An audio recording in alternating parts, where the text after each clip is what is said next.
So now we're on to the sowing. So you've got your label, you're making sure that your label connects with that seed. You don't want to get anything mixed up at this stage, and you pop that in there just for safety's sake. Now, for example, with this eucalyptus, as I mentioned earlier, having it in a cup is really important so it doesn't blow away, but also making sure that you get a little bit of seed in every single tube.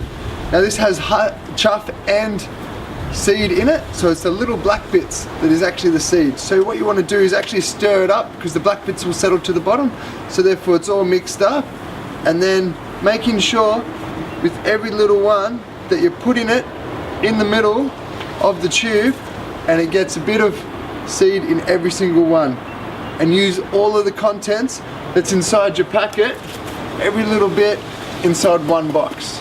So if you've got a few more left over, if you've got a bit more seed left over once you've dipped a bit in each one, then go back and see which ones you think might not have the actual seed in it, and make sure that they get a bit as well.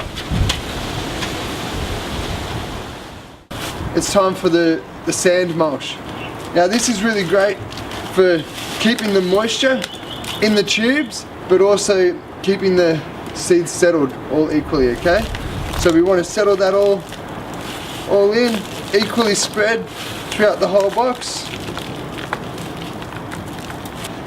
Okay, so we're just finishing up with all the sand. Now each box will have a whole bag of sand dedicated for each box. So you don't need to go easy on it. Once you've spread it on equally, just keep spreading it on equally until all the sand in that bag has been finished.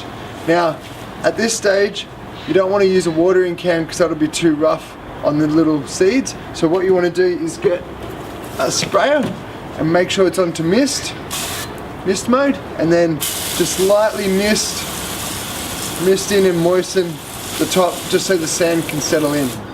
Alright, so now that box is ready to go. But what's really important is that we keep the soil moist for those seedlings, and that they don't have harsh direct sun.